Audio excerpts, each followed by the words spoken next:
Hi, I'm Lark Adams with the Slater Center.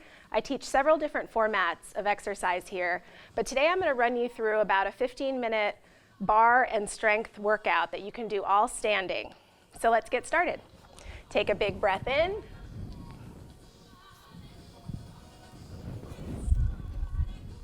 And this time, when you come in and up, interlock your fingers, stretch up nice and tall. Really elongate that spine, and then come over to the side, getting a side stretch. Up to center, and over. Let the arms float down and do some shoulder circles, working out all the kinks. A couple more in this direction, and then forward.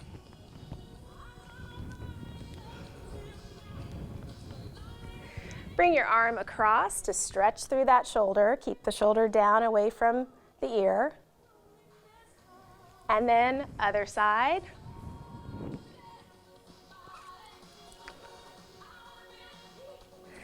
We're going to take a nice wide stance. Arms come out to the side and reach for those toes. Alternating. Warming up through the legs, the inner thigh and the back of the leg, the hamstrings.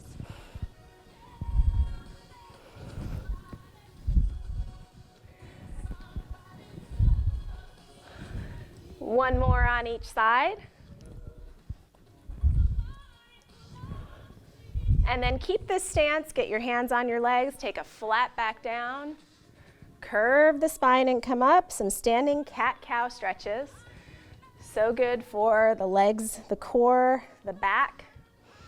3 more.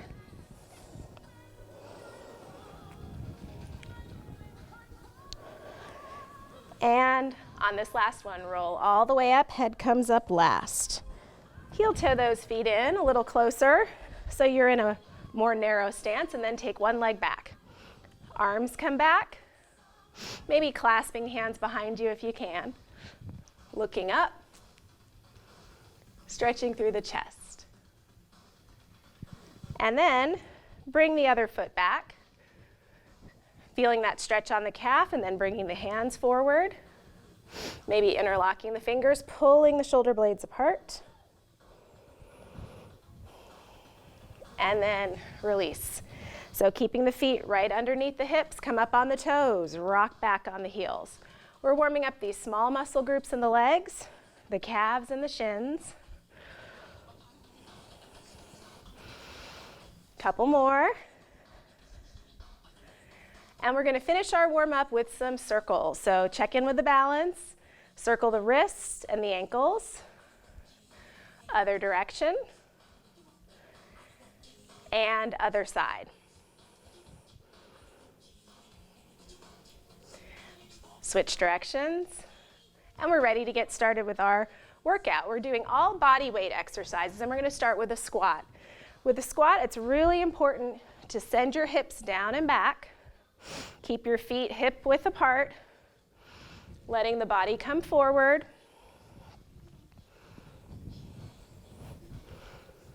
And then hold it down here and pulse.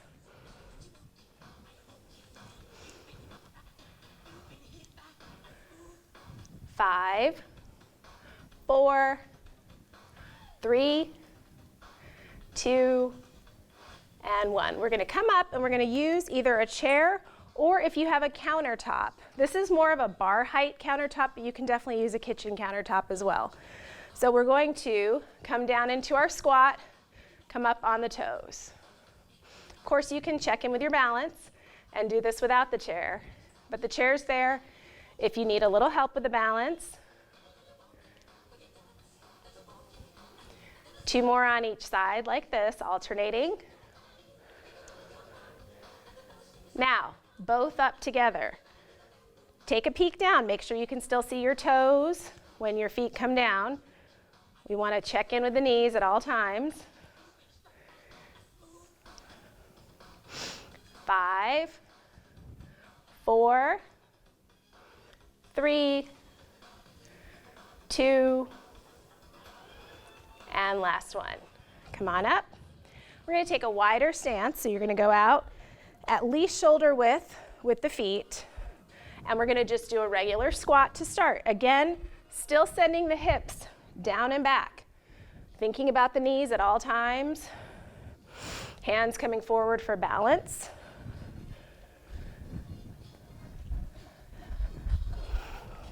5, 4, 3, 2, and now we're going to use the chair. So we're going to come down, up on the toes.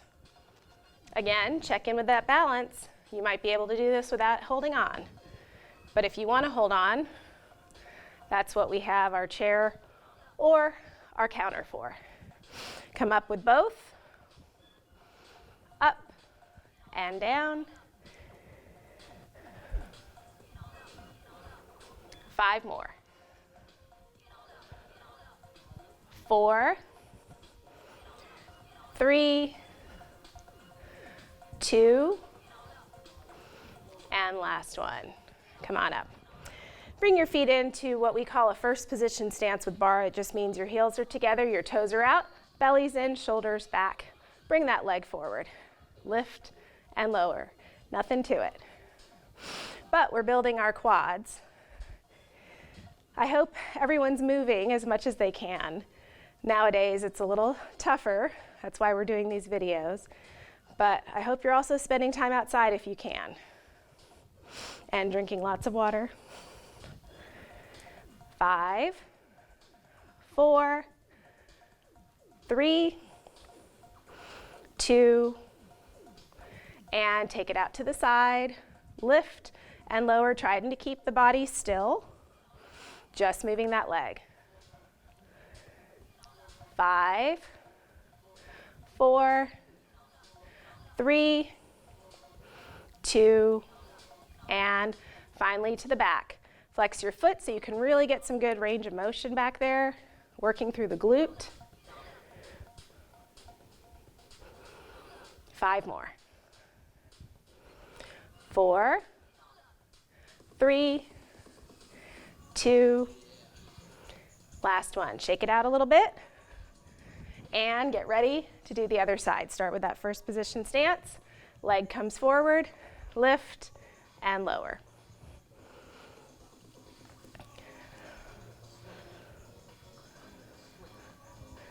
5 more.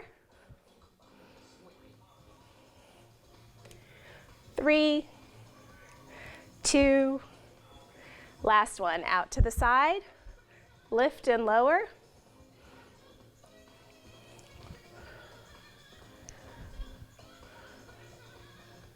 5 more. 3, 2, last one. I got a chair getting in my way. And to the back. Make sure you're not tipping forward.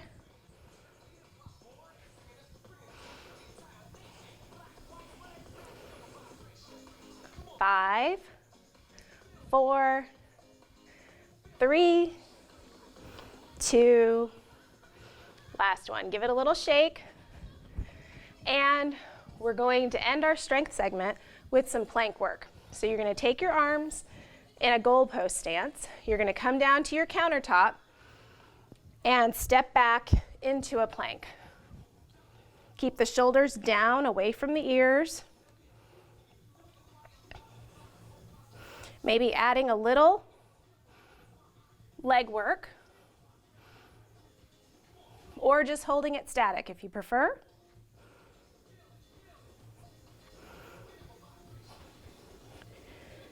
Two more on each side. And last one on each side. We're also going to do a few push-ups, 10 to be exact. So lift, 9, 8, 7, 6, almost there, 5, 4, 3, 2, keep your body in the plank stance all the way to the end.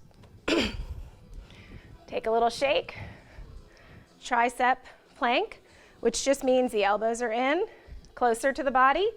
Hold on and step back. Lower yourself into that plank stance. Again, you can add the leg lifts here if you'd like, but we're gonna go right into those push-ups, 10 of them.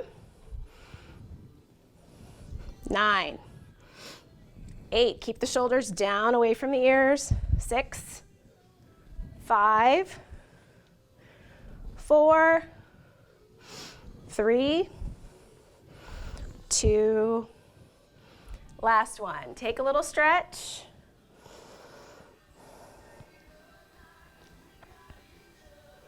And then let go of the counter. Let yourself come all the way down into a forward fold. Forward fold is good for so many things.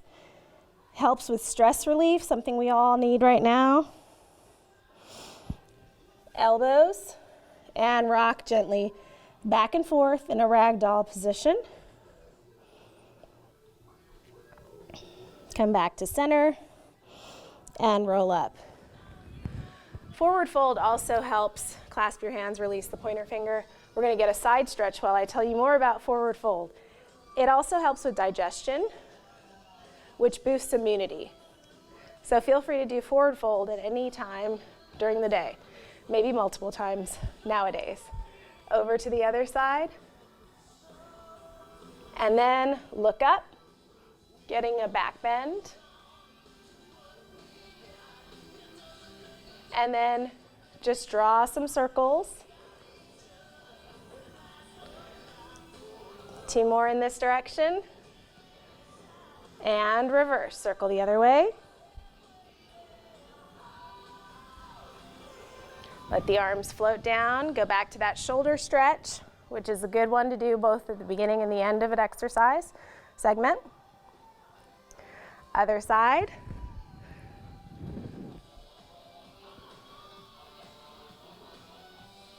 We're going to go back into that cat-cow as well. Flat back as you come down. Curve the spine as you come up. Flat back. One more for good measure. Notice the difference between how it felt now and at the beginning of class. Hold on, get a quad stretch. Knees pointing down, thighs parallel. If you can't quite hold on, you can always go into a lunge and push the hips forward. Other side, holding on. Or going into that modified lunge. Take a few deep breaths. One more for good measure. And thank you so much for joining me. Make sure you drink a lot of water and move your body as much as you can.